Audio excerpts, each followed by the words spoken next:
Anies Baswedan dan Bapak Sandiaga Uno. Datang tidak hanya memadati halaman, tapi juga ke ruas Jalan Medan Merdeka Selatan.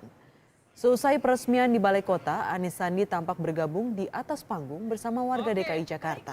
Sebagai warga, kami mengucapkan terima kasih kepada Mas Anies yang sudah menghadirkan, walaupun belum sempurna, tetapi di sana sini bisa kita lihat adanya perubahan Jakarta 5 tahun yang lalu dengan Jakarta hari ini.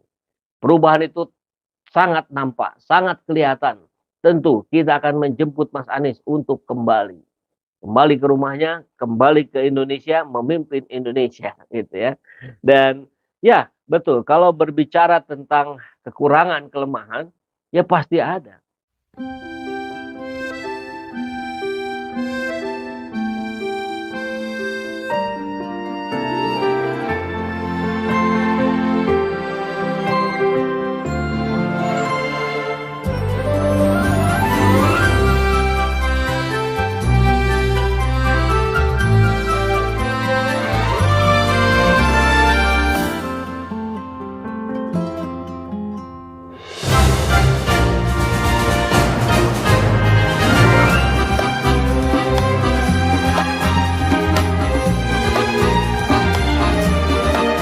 Tapi yang mestinya menjadi penilaian pandangan objektif kita terhadap sebuah karya, terhadap sebuah prestasi adalah menggunakan pembanding.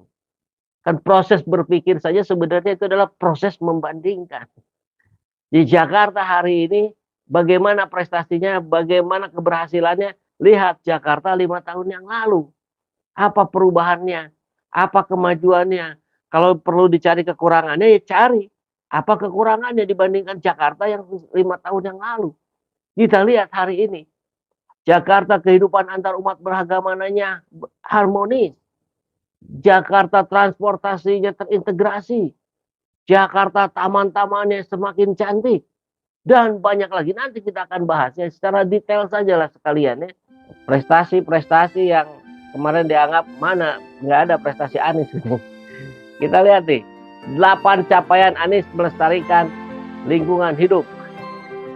Penghargaan lingkungan hidup leadership Nirwasta Tantra 2020.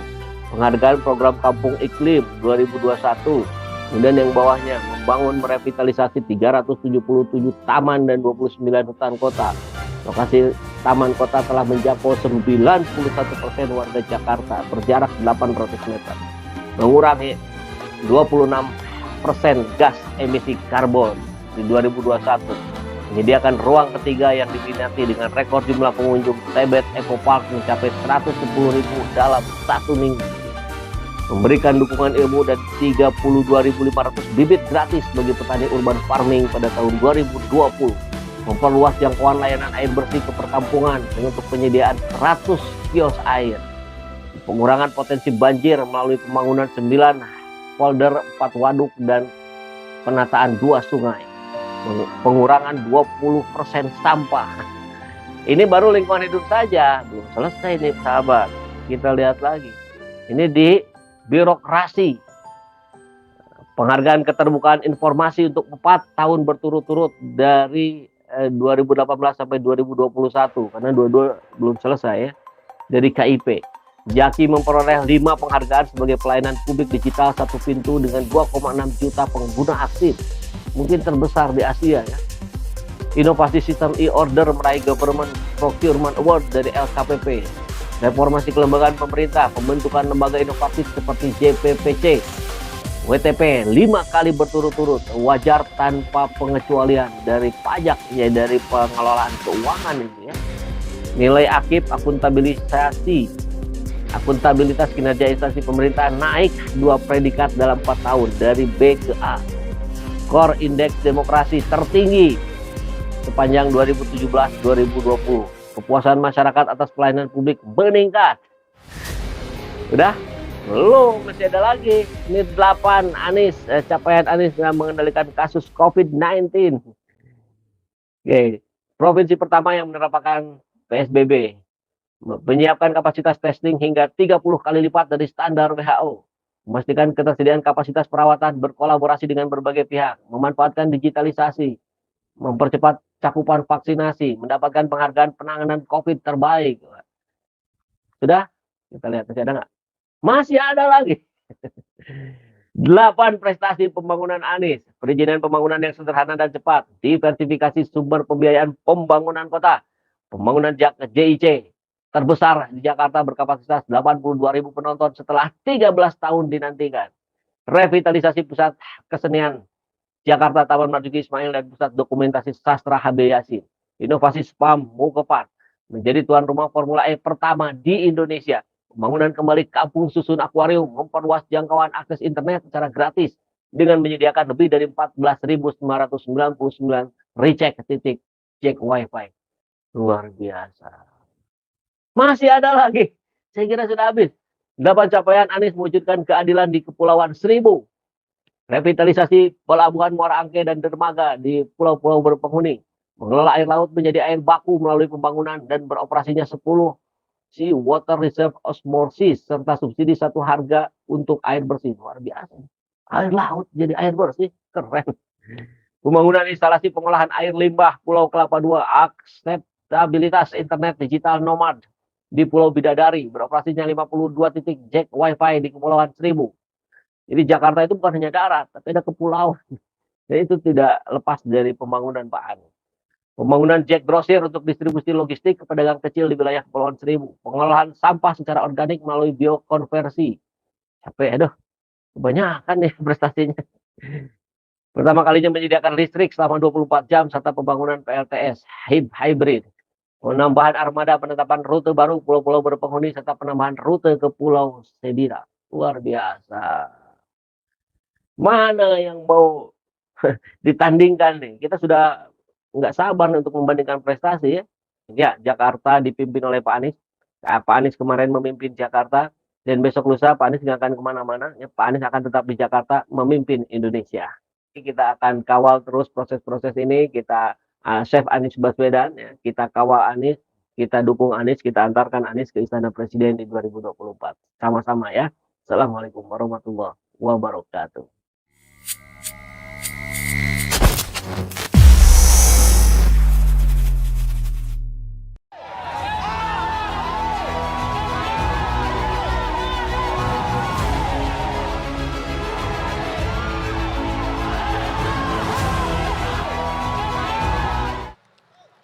Pemilu itu milik rakyat. Yang berdaulat ya rakyat. Jadi berikan hak rakyat itu. Hak untuk memilih dan hak untuk dipilih. Jangan diganggu, jangan diganggu. Baik, dengan demikian berikanlah ruang sesuai keadilan dalam politik bagi warga negara yang memiliki hak untuk dipilih. Kita berharap pemilu 2024 berlangsung secara damai, jujur, adil, dan demokratis. Latar belakang itu tidak bisa dipersatukan. Karena latar belakang kita berbeda-beda. Tapi tujuan bisa kita persatukan. Tujuan kita adalah menghadirkan rasa keadilan dan karena itu keragaman harus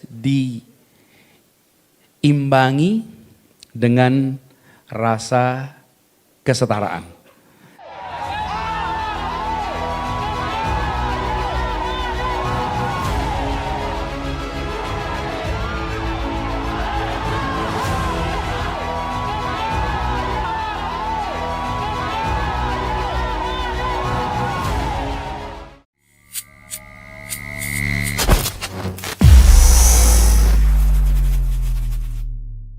Bismillahirrahmanirrahim. Assalamualaikum warahmatullahi wabarakatuh.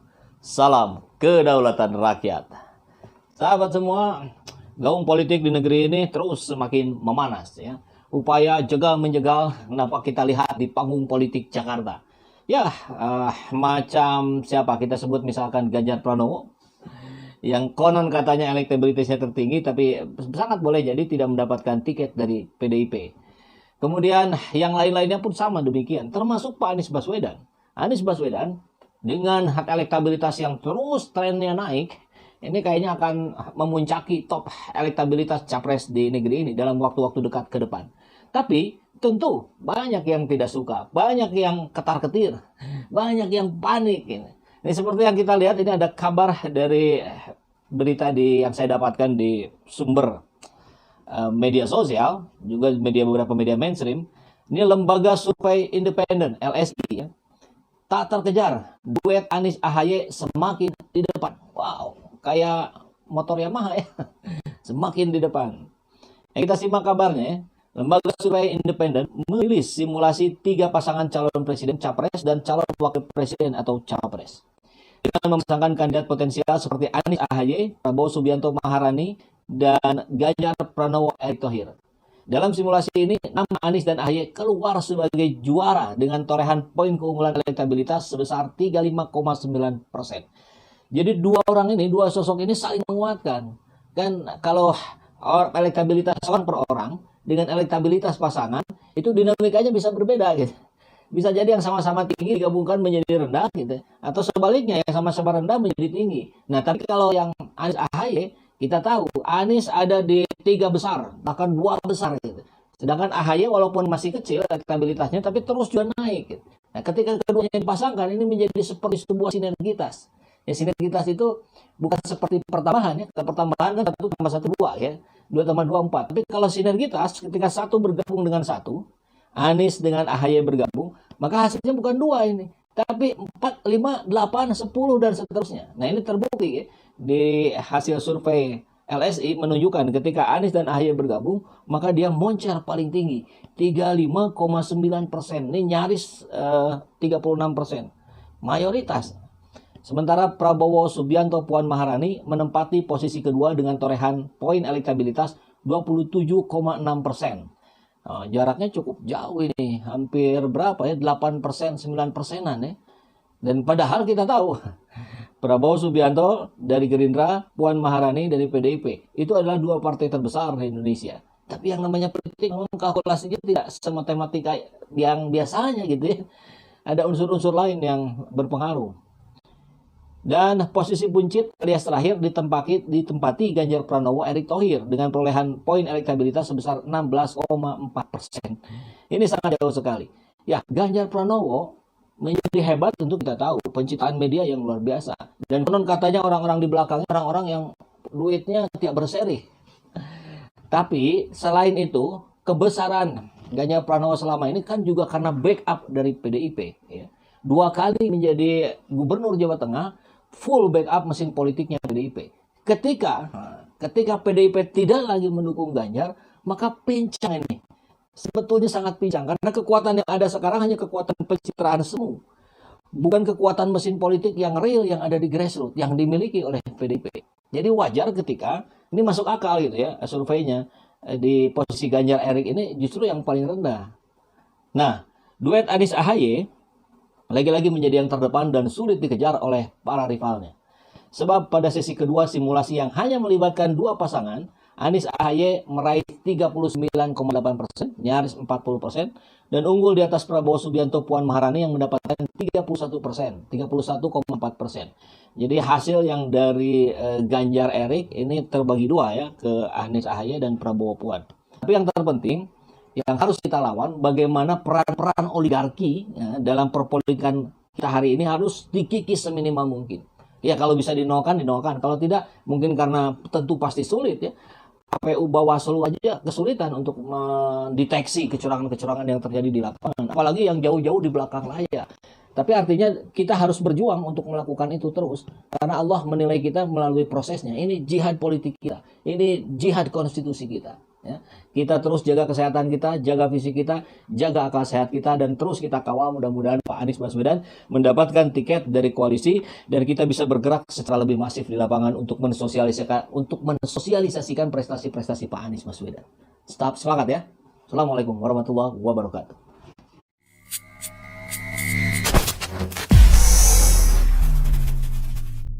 Sekarang sahabat bisa lihat di depan ya, ini ada kopi. Ini kopi mereknya merek SZ ini. Jadi ini kopi blended ya. Jadi kalau dibaca di belakangnya ini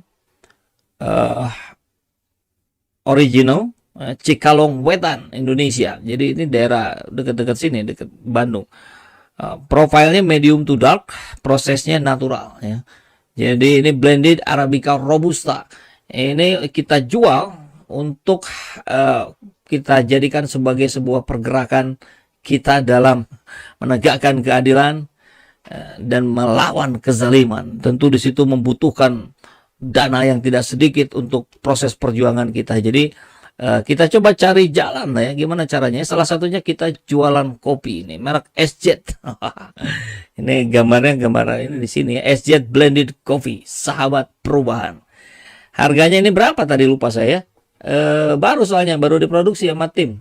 Ini 75 ya, ini 45, ini 200 gram, ini 100 gram ya. Bentuknya toples. Baik, dan buat sahabat SZ juga kalau yang mau bergabung dengan saya dengan lebih intensif, dengan lebih dekat, itu bisa gabung sebagai membership, sebagai pelanggan ya. Jadi nanti akan ada video-video khusus, akan ada diskusi-diskusi khusus, bahkan pertemuan-pertemuan khusus saya dengan sahabat SZ yang sudah menjadi member di channel ini. Caranya gimana? Ya kalau di handphone suka ada tombol gabung atau join. Nah, klik aja itu ya, kemudian ikuti petunjuk berikutnya. Begitu ya.